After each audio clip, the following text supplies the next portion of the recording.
Hello, good morning, good evening, good afternoon, wherever you may be. Welcome to the channel.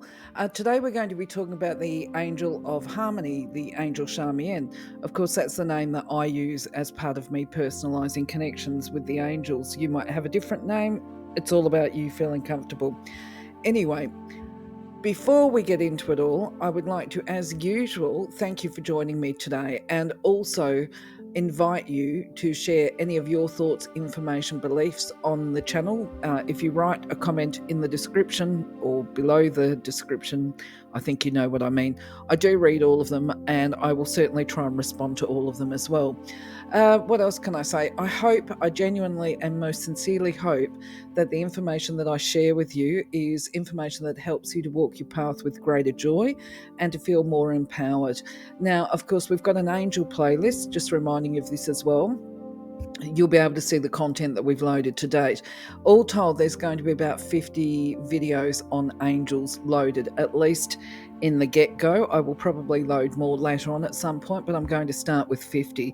Now, the other thing too is to remember, if you don't have your own experience with angels yet, you will do if this is what you want to do. Angels are accessible to all of us. We don't need to be special. They're there waiting to be invited into your energy field so that they can work with you. Anyway, without further ado, let's get into it. So the first thing to know, when you invite Charmienne into your auric field, she actually carries the energy of both peace and harmony, and it is like a blanket of love. It's a really wonderful, what we would call an angelic embrace. So there's some similarities between Charmienne's powers and also the angel of peace, who I refer to as Kayla Ray. Anyway, so she carries this healing energy, which, as I say, is like a gentle embrace. It is based in healing, and it's a truthful, honest self-love and acceptance.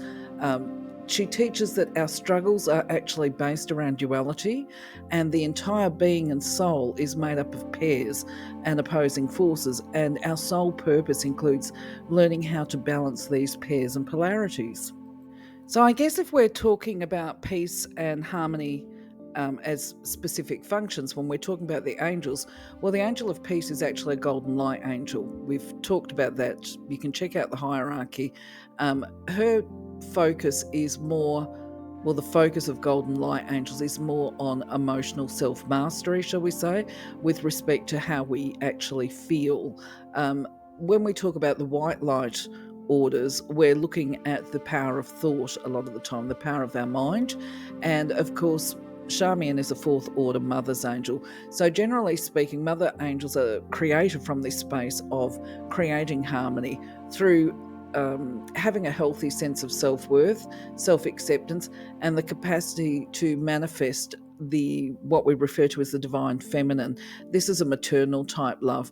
Now, outward activities and actions receive new depth through heightened compassion and passion. Okay, passion, of course, is a driving force, a motivator, and that's probably where Kayla Ray comes in. Emotions are a very powerful force that propel a person or ideas into existence.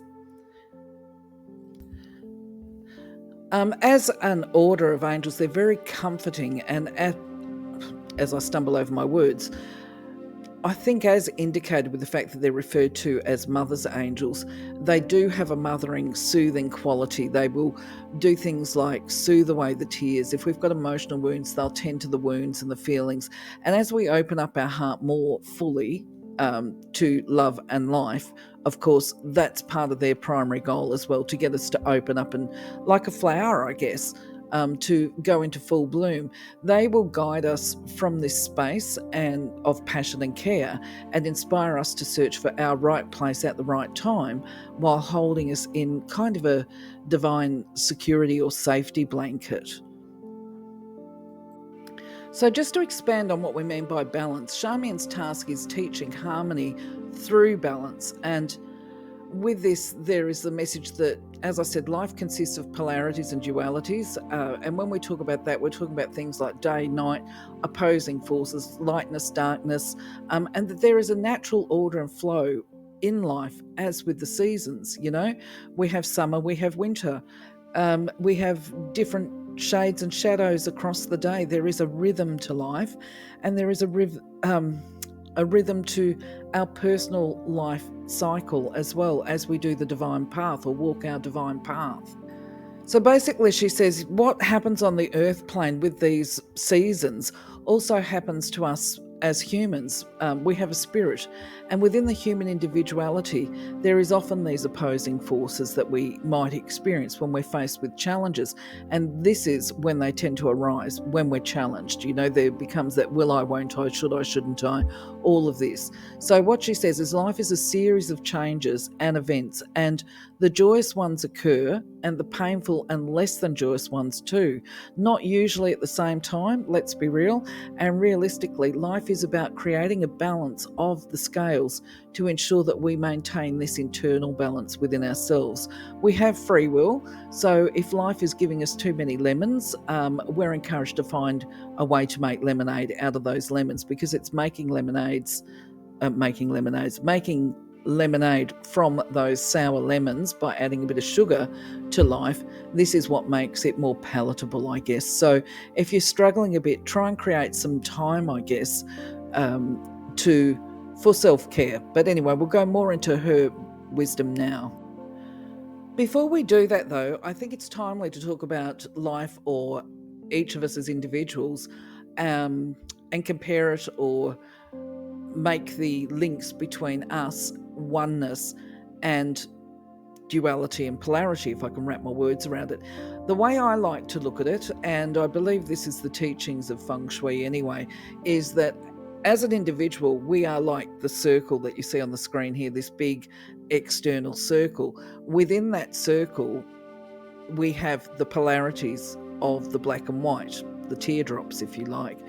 So the oneness or the unity, wholeness of each complete individual is, we're a circle. Within that circle, we have aspects of the black and the white. The black being, of course, the feminine, the nurturing, the creative, the white representing, of course, the power of thought, and action and doing.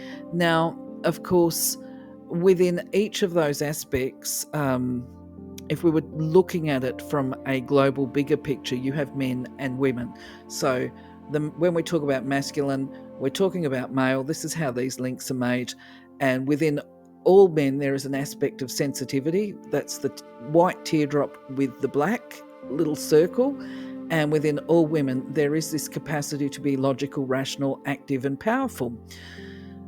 The reason why I feel that it's important is, although we live in modern times where common sense would tell us that we are all equal, we are, but we all have inherent gifts, okay? Now, just because we might be a super sensitive person doesn't mean that we're incapable of making decisions.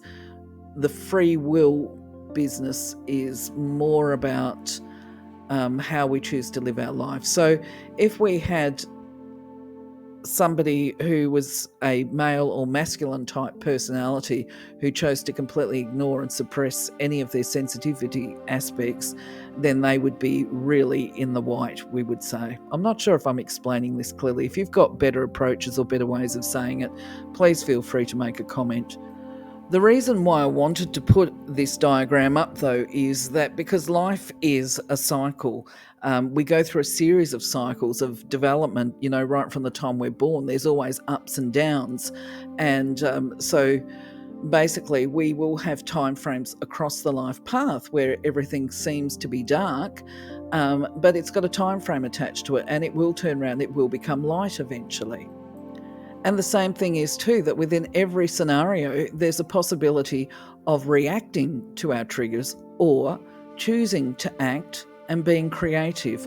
As we mature, we have that learned or experiential wisdom where we can master our emotions. We certainly don't suppress them. We have to be honest and truthful with them and release them in safe and healthy ways. So just to clarify, we get some extra wisdom come through here, which is that from an emotional perspective, all of our pain is actually associated with and around this whole concept of duality and the opposing forces. So what she points out is that the soul which I said before as I stumble over my words. Sorry, I'm a little distracted. The doggy, can you hear the squeaky toys? Just a moment. So when it comes to the emotional polarities, it's our job as humans to be able to balance them, such as love and hate. These are the extremes of the polarities. Joy and sorrow, once again, extremes. Happiness and suffering, too.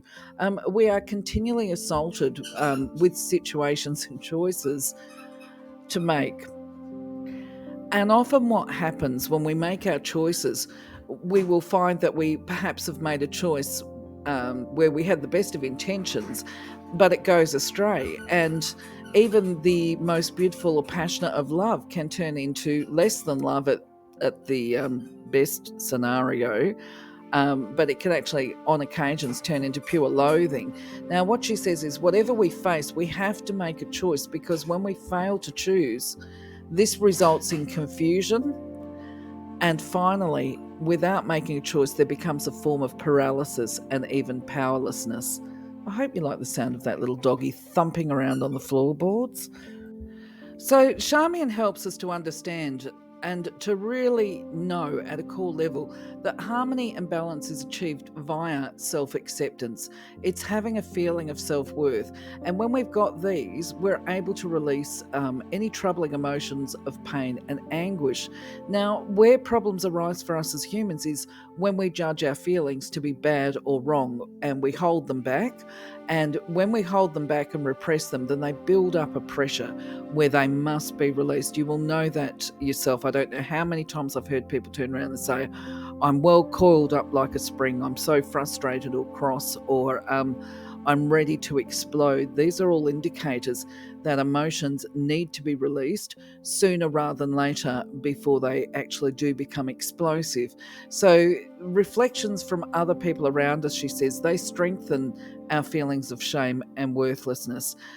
Inner conflict is what keeps us stirred up, and this influences even the simplest of situations and reinforces all of our fears and doubts. Now, I'm not sure if I'm being clear. I shouldn't say I'm not sure if you understand that. I'm not sure if I'm being clear about how I'm phrasing this, but basically it's quite often we will look at somebody else and think, I'll just use an example because I'll put my hand up and say I struggle with judgment from time to time. I get frustrated, especially if these people are in positions of authority or if they are teachers and this kind of thing. In fact, I'm not going to name a situation, but more recently, I saw a person who is a teacher of spirituality, actually offline, physically met a teacher, and you've got to laugh the way the universe works. I looked at him and I thought, goodness me, do you see how judgmental you are? And that raised an emotional response in me. It caused me discomfort. I then went through a little bit of inner turmoil about should I actually let him know how I interpret his feelings, because I don't know about you, quite often we actually feel compelled to tell people. But either way, I decided not to. I thought it's not my journey. His journey is his own. I do feel that he is a little bit judgmental, but then that's a reflection to me as well that, I'm being judgmental of him, and perhaps I need to look at my judgments as well and just accept he is what he is. We are all on a path that, and there's one destination. That's it. Anyway, moving on.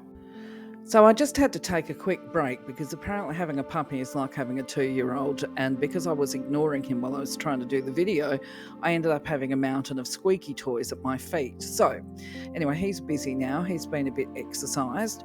So back to the video. Okay, what are the barriers that can occur to prevent us from experiencing this internal harmony? Well, what Charmienne says is for people who are in crisis, when they're in crisis, it can feel overwhelming. It can appear to be overwhelming. And she recommends that you not allow yourself to become numb or pretend niceness as you go through this experience or process of facing your fears or your feelings. She says it's not advisable to react with a bad attitude either. This complaining, fault finding, criticizing, and making everybody else as miserable as you are. She says, be courageous, have the courage to face your fears, because when you do so, the rewards are going to be great, if I can speak. Now, the other little gem that she gives to us is denial causes a separation in the consciousness. If I was talking about mental health stuff, I'd say this is cognitive dissonance, actually, okay? But she says that when we deny, we push parts of ourselves that we don't consider to be acceptable, we push them right down into the unconscious. So she says, commit yourself to end this denial, stop doing it, be willing to love and embrace and accept those parts of yourself that you consider to be unacceptable. Because if you don't, they become your emotional baggage. So this emotional baggage can really bog us down. They become our blocks. She says, our bodies hold pain from the past in pockets in our aura, and these pockets can manifest as illness, because obviously the body is storing and holding negative feelings that have surfaced as fears or behaviors, and our heart holds the loss of love that causes loneliness. Our mind then has a problem with misunderstandings, judgments, and beliefs, and each of these becomes like a suitcase full of unwanted emotions, just shut up, slammed down, and closed in a forgotten closet. Your eternal self and Charmienne, they're always prepared to help upon your request, and they will help anyway by presenting the perfect conditions for you to accept and bring these abandoned parts back to yourself, back to your conscious awareness, and for you to be able to accept yourself and extend the same amount of love and compassion that you would to the people that you do love in your life. Okay, compassion is so important, as is self-compassion. Now, she says this takes time, as there are usually more suitcases than you would like to think. I would be inclined to agree with this, because from my experience, I've got to pause on how to think about how to articulate this. I became consciously aware and recognized spirit and felt connected to spirit some 30 odd years ago, and I had to unpack some baggage back then, okay? Because life is full of experiences and lots of repressions. But what I will say is, the longer we seem to live, the more baggage we can pick up along the journey of life. And so it's actually quite important to spend regular time unpacking and processing, because we do end up going into repetitive patterns. So I've observed of myself anyway. You might have different experiences. I certainly am open to hearing about them. So her guidance is basically to spend some time in quiet, where you can evaluate your current situations, consciously choose to open your mind, and be willing to see the big picture. Now, you can ask Charmienne to help you to find the harmony within this, within all the situations, because when we do, the path becomes much easier. Now, she says, if you need some help basically trying to work through this, she says, think of a time, if you're not in crisis right now, when your inner pain was far more than you could bear, and perhaps you held it in, right? Really held it back until you reached that point of acceptance, that loving acceptance, where it helped you to feel safe enough to let it go. And when we do this, when we're doing this big release, quite often we will find that we sob like a little baby as we let it go. But she also says, when you fail to speak up and tell the truth about anything, actually, within, it doesn't mean that we have to go around unfiltered telling people what we think and feel all the time. But when we have something that is a core truth and it is relevant, we need to have this conversation with a person. Basically, if we suppress it and deny it, we're creating blocks. And the way we identify whether or not we're being dishonest with how we feel or if we're repressing is by asking ourselves some simple questions, which is, are you afraid to tell the truth to somebody because they might not love you? If we've got relationships there, what if I tell X or Y this? Will they still love me? Might they judge me as somehow inadequate? If I tell the truth of how I feel about my work situation, will I be fired from my job? Or will I miss out on the promotion? There's usually a fear that is sitting behind this repression of emotions. And so basically, her advice is let it surface, work through it, process it, and call for guidance through this process. So there are blessings within every situation, okay? And this is something that we have to, I guess, constantly remind ourselves with, is that throughout, this is the message of Charmienne, is that you will find that as you unpack these subconscious feelings and bring them to the surface and actually become honest with yourself, because this is the idea of reflection, you might find a number of scenarios when you reflect and think, I haven't been honest with people about X and Y, and it's time that I actually be honest about how I feel, because if it is by divine will, these relationships are going to be healed, or alternatively, you will go into new situations which are better and which fulfill you more, shall we say, emotionally, leading to greater internal harmony. But however, the advice would be, she doesn't say it, but I would, which is that pace yourself, go gently with it. If you end up doing up a rather long list when you do your reflections, if you go and address all of them in one day and phone everybody up to say, well, look, this is how I honestly feel, you're going to end up having a volume come back at you. So it's actually better to go through it one by one and then shift on to the next one, so that you retain this inner harmony as you address further issues. Now, what Charmienne does say is, when you accept crisis and pain as an opportunity, that may include danger and growth, your work will have begun, because, as I stumble over my words, each time you have the courage to face and heal a denial, you're going to discover more harmony within, until finally the day dawns where you're going to be filled with the powerful presence of your eternal self. And this is what it's all about. You are freed to react to life in appropriate and spontaneous and compassionate ways. I'm not sure that react is the correct word, because I think it's more about creating the life that you see in your mind's eye, the divine idea. Because when we are responding as opposed to reacting, this is when we are able to sustain the harmony both within and around us, and as I think the point being that the more we uncover our truth, the more honest we are within our relationships, the more harmonious our environment becomes, which is an absolute blessing, and the more we are able to grow in healthy and safe ways, and the less hold on us. We're not crippled by the past, the influences of the past. I hope that makes sense. Once again, I welcome your thoughts and feedback and experiences. Now, there's some ideas here for how you could put together your own invocation. And obviously, you adapt it, you put it into your own words. And I've put up plenty of content on how to create and write your own invocation, how to form it, how to actually say it, and this kind of thing. But just a reminder that when we do invocations, we call upon the Creator first, and then the angel that we're trying to work with, or you might want to call your guardian angel first and then Charmienne. It's up to you. And you can even call upon your guides as part of this, especially if it's a big thing.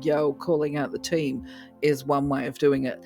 But you always close off an invocation with under grace and in the divine way.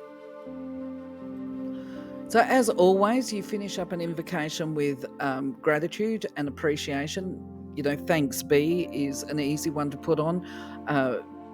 Or you can actually do something bigger, because the whole idea is that as you invoke, you're aware that they will respond. The angels, the guides, the Creator, they're going to respond to your call, and the blessings will come one way or another. What else can I say about this? Of course, gratitude is an ascension attitude. And even if you can't find anything to be grateful for straight off the cuff, I was thinking about this before, that one of the things that we actually forget to be grateful for is things like, if you're washing the dishes, that's a chore, yay, joy, dishes to wash, clothes to wash, all of this kind of stuff. But not everybody has crockery. Not everybody lives in a home. Not everybody has access to their own washing machine, or they might not even have enough clothes. I've known people and worked in the field where people have had to go for a change of clothes to go to a second-hand shop because they actually don't live in a house. They have very little. So it's a matter of seeing and acknowledging the blessings and the abundance that we've actually got. And once we start to see and appreciate them, then the blessings magnify anyway. We seem to attract a lot more to us to be grateful for. So just a tip there as well. So, speaking of gratitude, I want to thank you for being part of my journey, especially if you're a returning visitor. I really, truly appreciate that. If you're new to the channel, I'm so glad that you've joined me, so thank you very much. I'm very grateful for the little puppy having gone quiet because I was a bit out of puff there.